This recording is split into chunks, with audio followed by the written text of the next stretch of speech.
बिस्मिल्लाहिर्रहमानिर्रहीम, अस्सलाम वालेकुम। मेरा नाम डॉक्टर अहमद इजाज़ है और मैं इसमें योमी क्लिनिक से बड़े बात से आपसे मुखातब हूँ। आज हम बात करेंगे एलेक्जिनम के बारे में।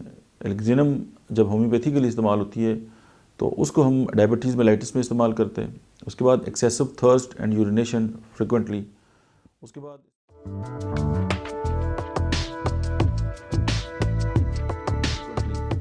उसके बाद इसमें जो है वो हाइपोग्लाइसीमिया है, ग्लाइकोसोयूरिया है।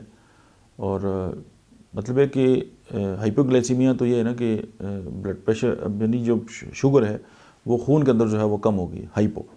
और ग्लाइकोसोयूरिया ये है कि खून के अंदर तो कम है लेकिन पेशाब के अंदर जो है वो शुगर आ रही है, तो उसको हम ग्लाइकोसोयूरिया कहते हैं। उसके बाद पेंक्रियाज के डिसऑर्डर्स हैं। उसके बाद टॉक्सिक डायबिटीज़ है, यानी कि ऐसी डायबिटीज़ जो बॉडी के लिए अब ज़ाहिर है जब कंट्रोल नहीं होगी तो बहुत ज़्यादा हार्मफुल होगी। तो कंट्रोल नहीं हो रही तो आप एलेक्जिनम को होम्योपैथी के लिए जो है इस्तेमाल कर सकते हैं। Constipation with constant dull pain in lower abdomen, मतलब जो आप इसको यहाँ से अंदाज़ा कर सकते हैं कि जो बॉल है उसके अंदर जो है वो बहुत ज़्यादा पेन है, यानी जो बड़ी आंत है। और कार्डिक न्यूरोसिस है।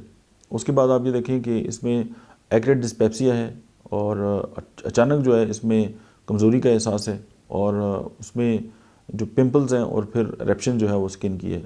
तो मतलब आप ये कह सकते हैं कि जो डायबिटीज़ के साथ जो कॉम्प्लिकेशंस होती हैं इंक्लूडिंग स्किन्स और मतलब पेंक्रियाज की जो डिसऑर्डर हैं और ग्लाइकोसोयूरिया और खून के अंदर जो है वो शुगर का बढ़ जाना, आप बाकी जो भी मेडिसिन इस्तेमाल करते हो बेसिकली अगर आप एलेक्जिनम को साथ इस्तेमाल करेंगे तो या आप शुरू में चंद डोजेस देंगे तो आपका जो केस है बहुत जल्दी क्लियर हो जाएगा।